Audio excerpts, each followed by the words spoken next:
Welcome to the Deconstructing Data podcast and live stream. I'm Jessie Lizak, CMO at BDEX, along with DW, aka David Welborn, in for David Finkelstein today, and he is BDEX's Chief Technology Officer. Always great to have you here. What's new, DW? This week we're about to release a new version of our MCP service, which that's a thing that works with AI tools, and it's a new way of accessing our data. Instead of calling our APIs, your favorite AI tool can actually call it for you and just compile it however you want. Nice. I'm looking forward to that. That's going to be awesome. Mm-hmm. We'll have to do some posts on LinkedIn and launch that for sure, so more people know about it. But today on Deconstructing Data and going out on the BDEX LinkedIn page, we're excited to welcome Nina Jagannathan. She is the founder of Wits End Studios. Welcome to the show, Nina. Hey, everyone. Thank you for having me. Yeah, thanks for being here. To kick us off, can you tell us a little bit about your background and what led you to be the founder of Wits End Studios, Nina? So basically, I've not to date myself too much. I've been in the industry and technology for over 20 years, and spanning from utilities and just business processes, cybersecurity, risk management, and maybe about close to 15 industries throughout my career. A lot of consulting, and from, as mentioned, utilities to higher ed to financial to manufacturing to a variety of things like that. So I sort of brought up with or created Wits End. My sister came up with the name, actually, and it's basically it's an advisory in terms of it does ghostwriting and in terms of positioning deep tech firms to translate their work into something that is commercializable. Right now, a lot of things in the deep tech space are all very scientist to scientist or and technologist to technologist. And if you want to bring in more people into the fold, you need a translator of some sorts to be able to help with that. And in that, along with that, I've done a lot of work with governance and giving advice and consulting to a lot of companies in the governance space, regardless of the type of governance, which we can talk about. They're pretty much the same thing. From a prior conversation, it sounds like you're very good at taking very complex things and making them understandable to the average individual, right? I enjoy that. It's a challenge to me. They always say that if you can't turn around and teach it to someone, then you don't really know it as well as you think you do. And I kind of take that to heart. My dad was a professor at the University of Iowa, and he very much instilled in me like the Richard Feynman first principles towards everything. I love that. That guy. Yeah. And so I learned. So it's basically, if you don't remember anything, remember the fundamentals, and it will get you where you need to go. And that's the same thing how I explain technical and like super uber nerdy concepts to people that don't have that background, and make it so that it's palatable and they can turn around and explain it to other people and kind of propagate that, making sure that, knowledge shouldn't be gatekept. And I try to do my small part in helping towards that, helping that. Awesome. So I guess that really helps when you have a bunch of nerds who've been stuck in the lab trying to get quantum computing working. You show up and you can turn around and explain how it works to the average individual. I try. It's like yeah, because if nobody knows why, it's always what's in it for me, right? Why do I care? Why do I need to care? And if they don't understand that, if you say, "Oh, it's this many qubits," and all of them like, what's a qubit? Yeah, exactly. It's like, is that a video game? It's like, no, that's qubit. But yeah, that's exactly it, though. It's making it so that you kind of bring everyone along for the ride. That you start getting invested in your journey as soon as they understand what you're trying to do and what the objectives are. And then also, ideally, I'm just kind of a big, softy at heart, because a lot of these new technologies, especially quantum, can be leveraged and implemented to stuff that helps with, helping people, helping, unrepresented or lower represented communities, and there's all for children, and helping with diseases, helping with medicine, and there's all sorts of wonderful applications. And to get people to understand what the possibilities are, then they will actually energy, all sorts of stuff. I mean, and that ultimately would be like when I grow up one day, to be able to do stuff like that. Nice. So cool. Yeah. One of my first exposures, real exposures to anything quantum at all, is this warning I get when I log in, when I SSH to a Linux instance, and it warns me that the encryption that I'm using at the moment is not future proof, meaning that in the near future, quantum computing will be able to hack it. And that was my first exposure to that. Do you have any words of advice for that sort of thing? Yeah, I mean, and it's funny you should say that. That is pretty much what got me down that rabbit hole of quantum computing and quantum risk in the first place. Is I read an article like over a year ago, and I'm late to the game in that respect. And that basically many of the encryption methodologies, analogs, are not going to be, they're going to be able to be hacked. And so basically with quantum governance, as well as AI, and we'll get to all those, the governance piece is foundational. And that's why I love so much about deconstructing data. It all comes down to data. It all comes down to the information you have, how it's protected. Do you want to keep protecting it? How important is it? Who owns it? And if you have that solid foundation and that background, back to first principles, if you have all that in place, then you're going to be able to know what to do with it. So in the quantum example, so basically you need to know the lay of the land. You need to know all your important data. What is it? What makes it important? What business decision does it drive? In addition to that, you need to understand who owns it. You understand what applications use it, and have that whole inventory in place and how it's currently protected, and how long do you want it protected for. If it's one of those things that we're gonna be moving on to something else, okay, fine. And this is also not just the data you're storing. It's the data that's being transmitted to vendors.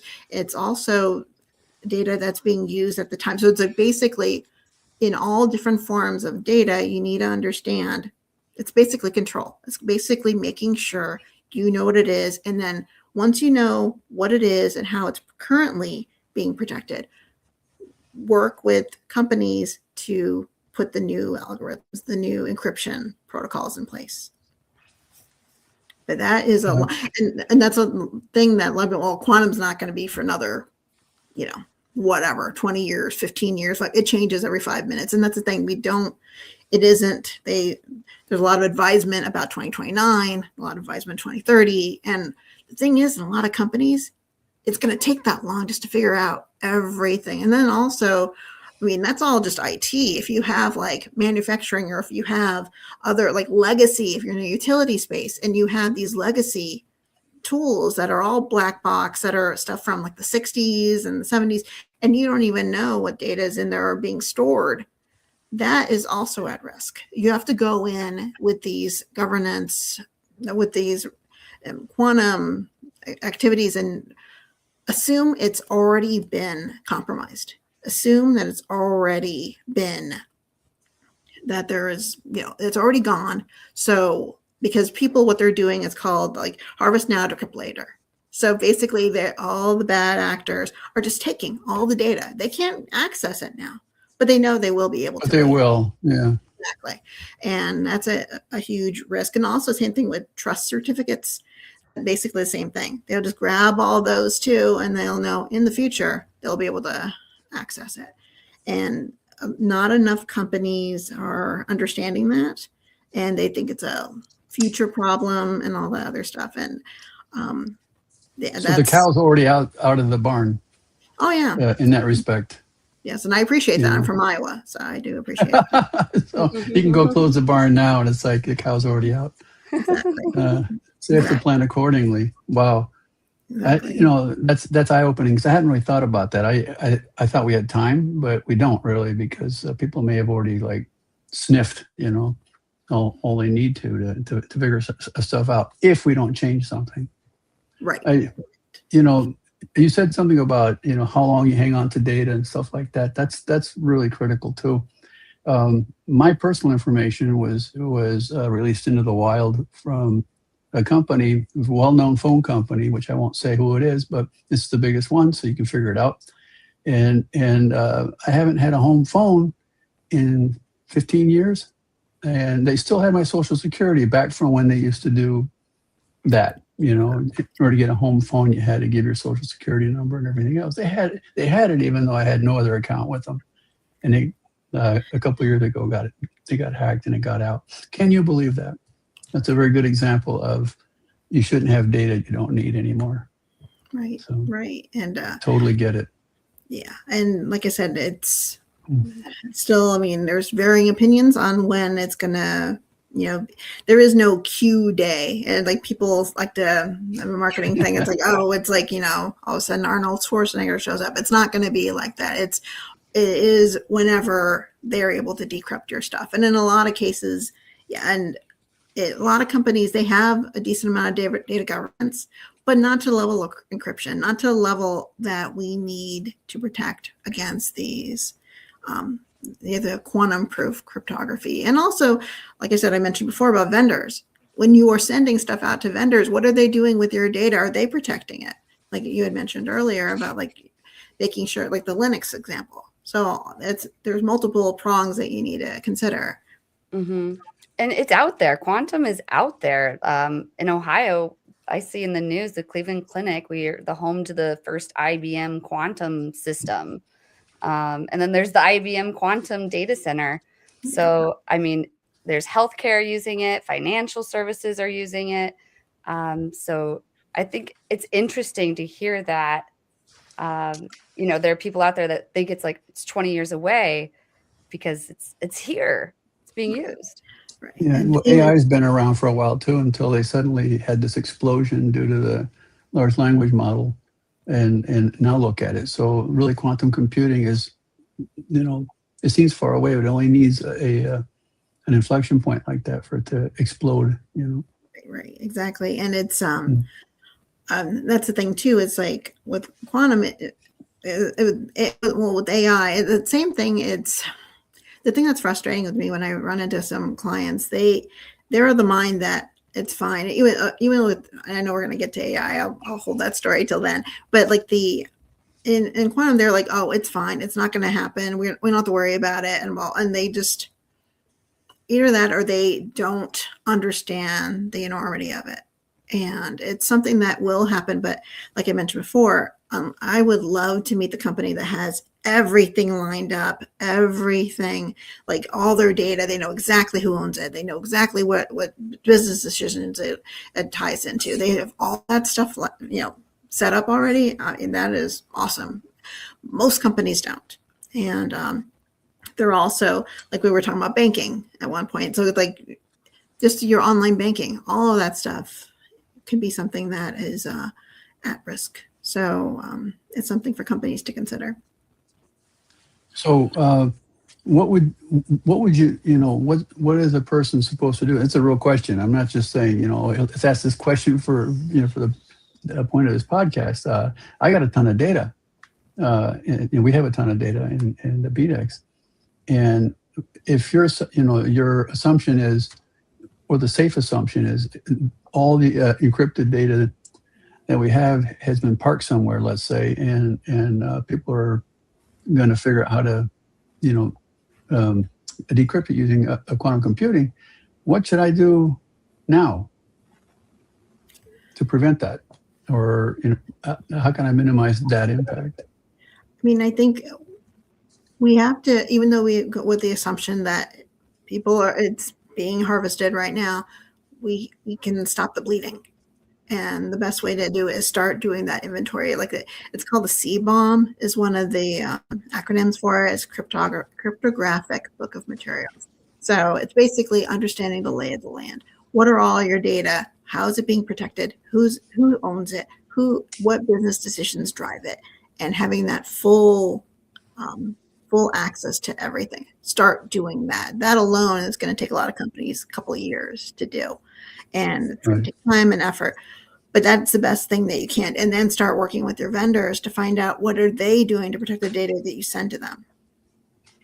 So speaking of vendors and whatnot, do the NIST standards apply when it comes to quantum computing? They have a whole set of quantum stuff.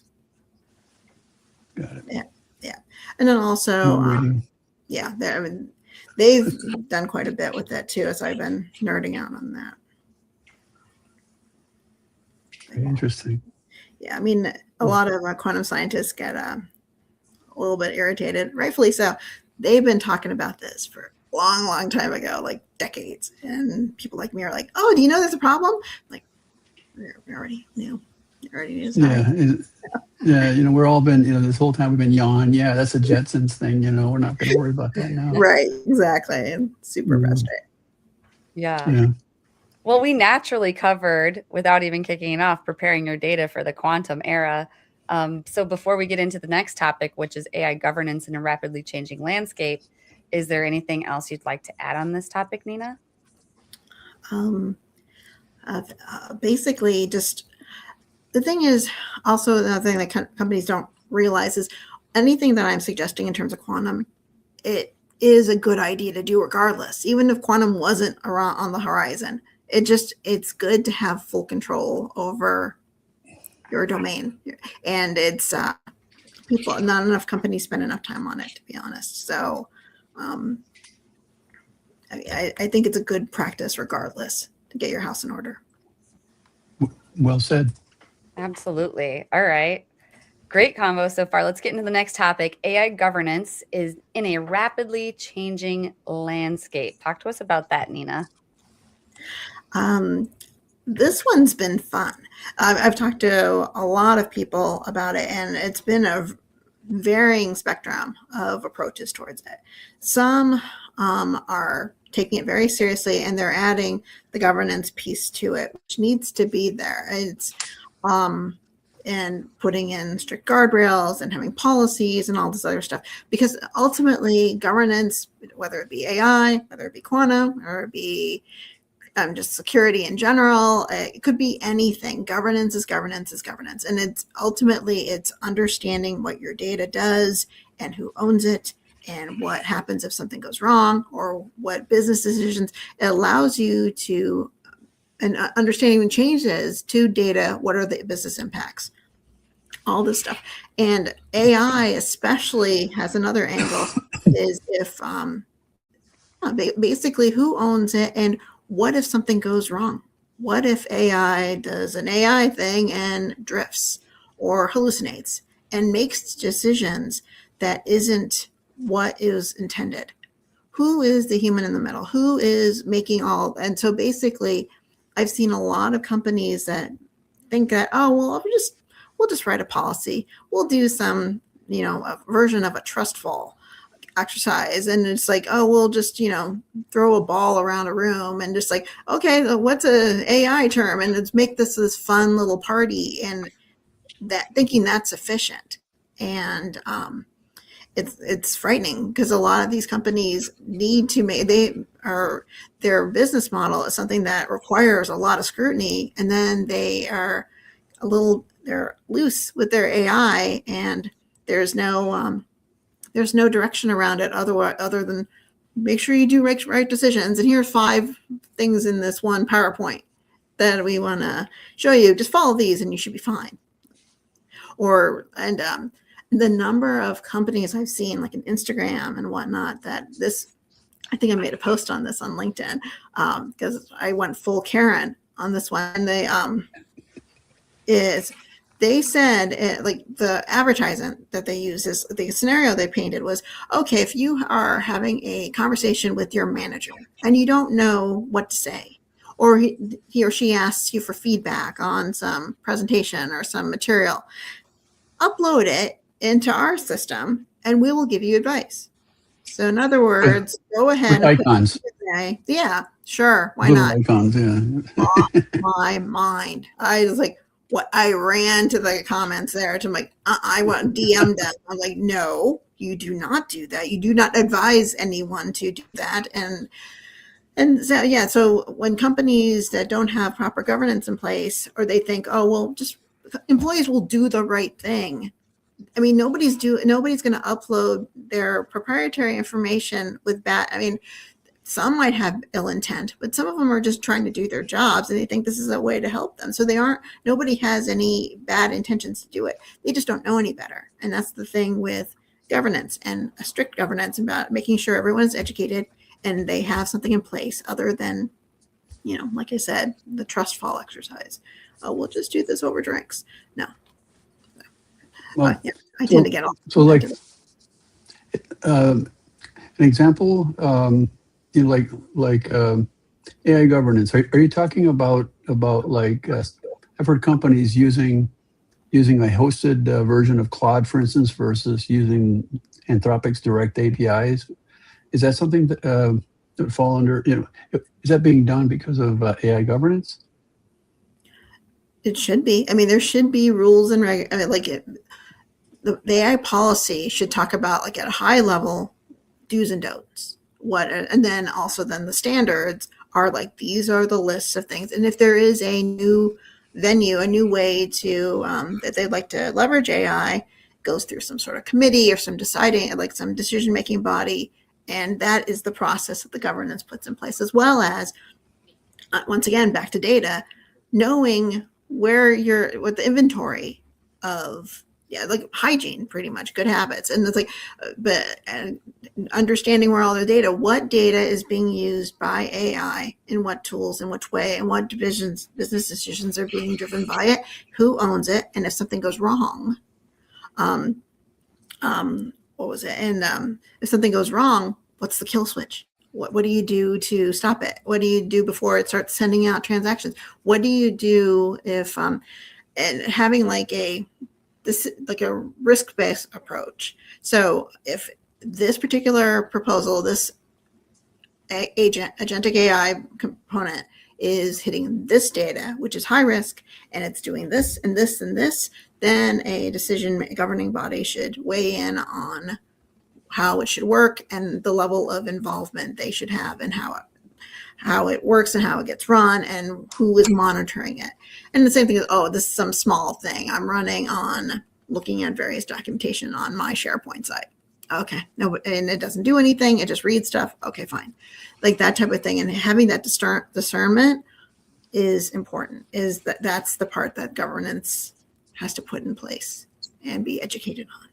And a lot of companies aren't realizing it.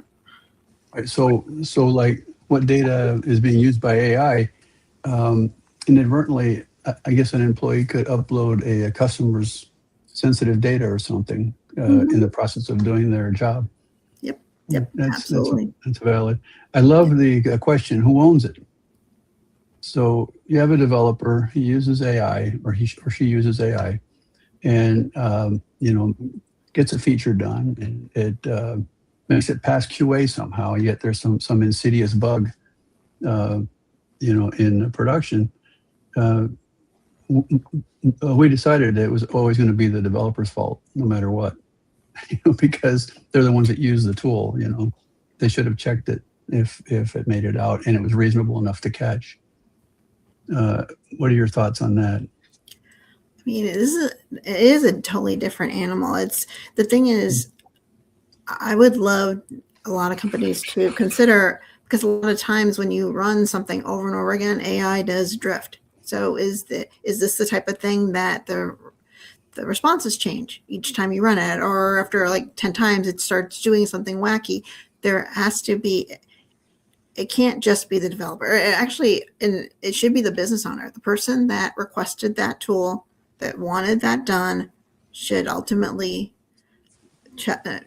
weigh in enough to say, yes, this is mine. And if it drifts, I will watch it. I will make sure it doesn't cause any damage, I will monitor it. I mean, that type of, at that level, it shouldn't, obviously the developer and the QA and all this other stuff, they have to do their due diligence, but there is kind of that nebulousness with AI it is a different animal than previous things that we had to worry about.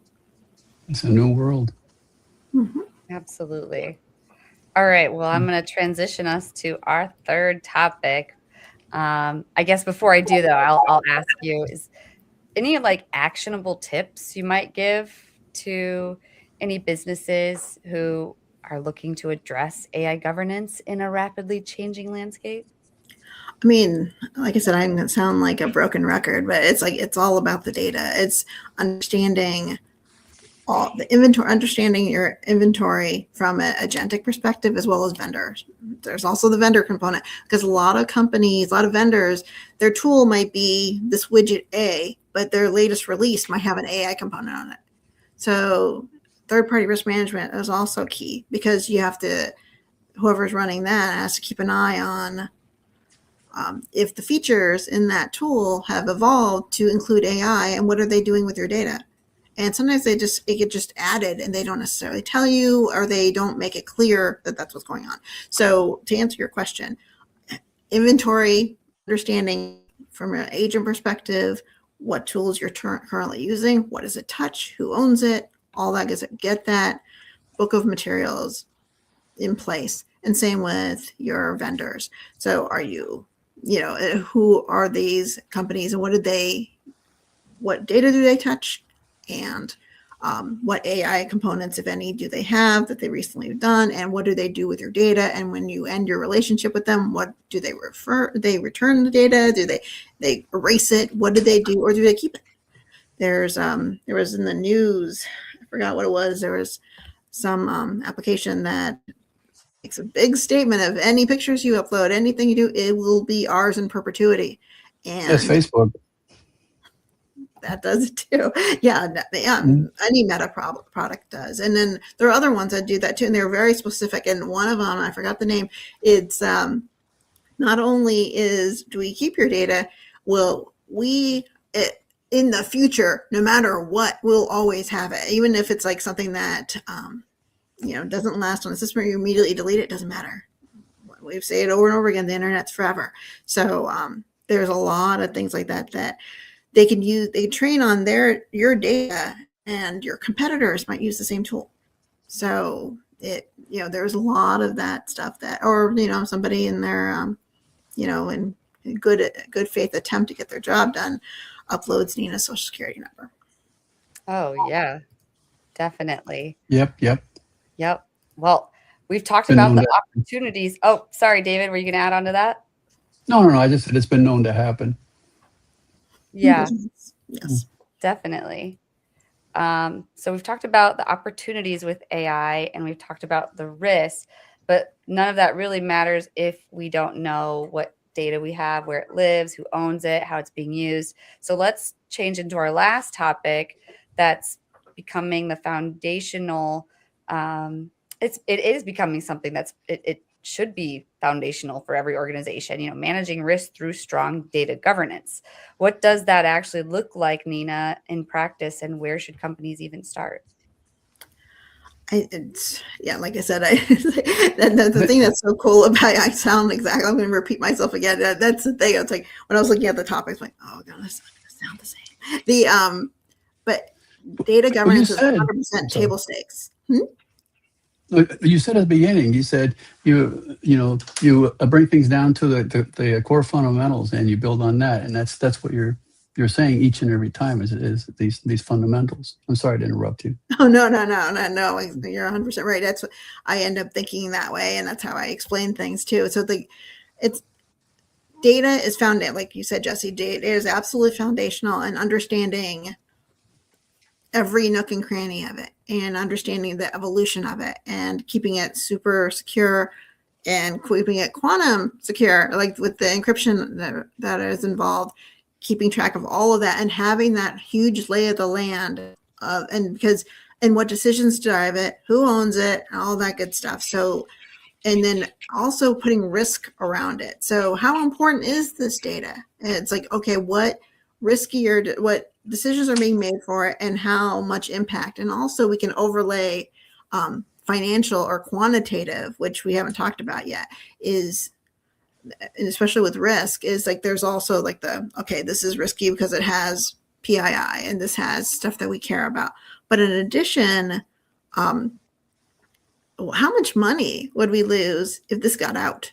How would it impact our reputational risk? How would it, all those nuances need to be put into place. And obviously it's not going to be an overnight thing, but it's something that is its own evolution. And it's something that people like kind of, oh yeah, we need to do that. And it's like, you know what, better late than never. And a starting point is just starting at, one application. This is how we do it. And each director take care of their own group and just start building this huge, it's like through like data warehousing and data lakes and whatever body of water you want to use, and put all the data in there and just start evolving it over and over again. Because the great thing is being able to make proper business decisions, risk-informed decisions based on that data. And especially when you have that in place, it doesn't matter what comes, any new technology or any new threat, whatever you want to call it, is in place. You'll know what is your impact and how to protect against it. And yeah, I can go on and on about that, but that's pretty much, that's table stakes. I actually wrote down what you said, I have it in quotes here. It says, it's all about the data. And the cryptographic book of materials, right? I said that right? Yes. Yeah, Yes. Good. Yes. I learned so much from these podcasts, by the way. So thank you for that. Yeah, same.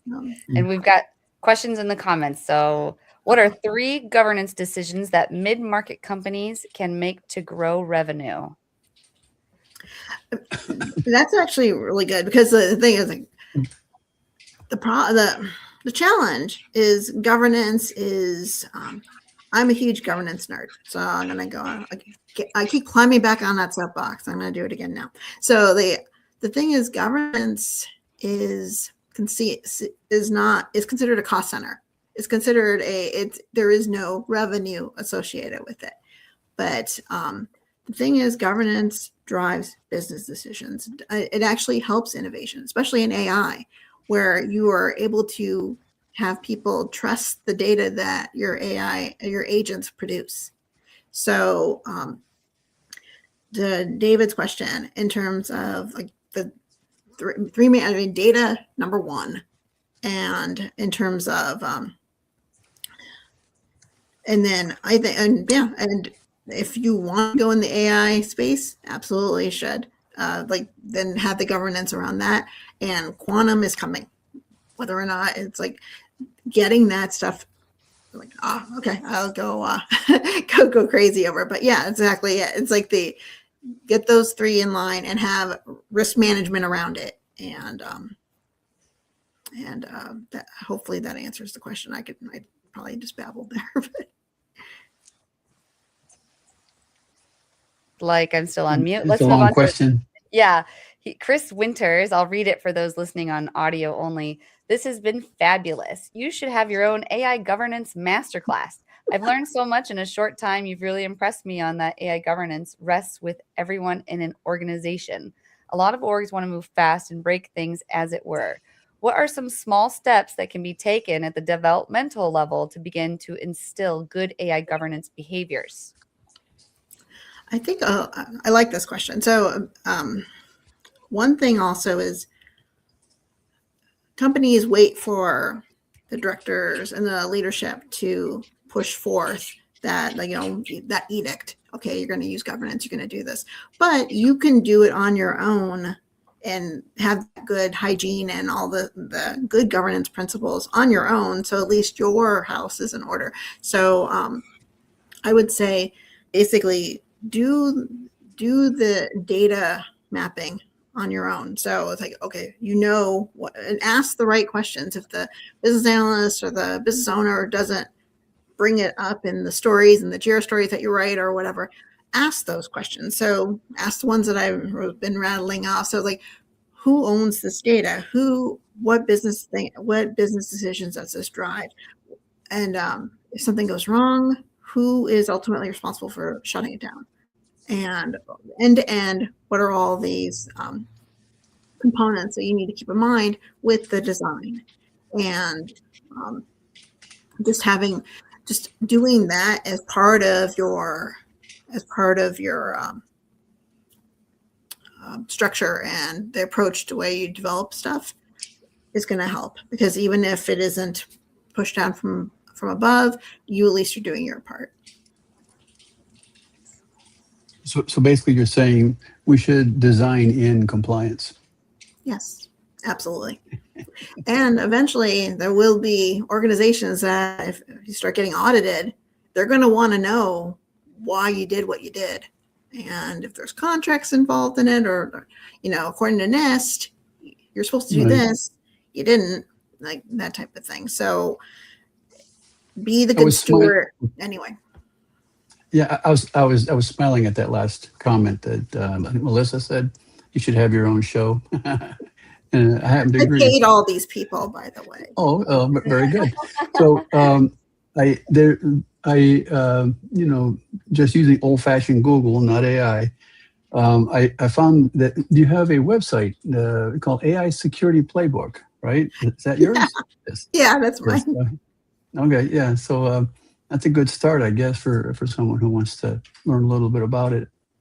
Yeah, right? It was part of a ghostwriting endeavor. So, yeah, and David's checks in the mail too. And the there you go. but yeah, that was if anyone is interested in nerding out with me on governance and AI security or quantum security. Well, they'll have to reach out to you, and we're going to get to you sharing your contact information here at the end. But before we do, we just had such a great conversation. We have to ask, what are some of your favorite tools that you use in your tech stack that empower you?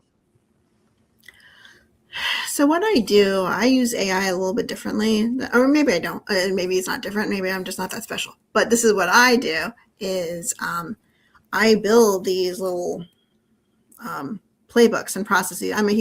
Along with governance, I'm also a huge process nerd. So I create these processes and have it create questions and all this other stuff in it.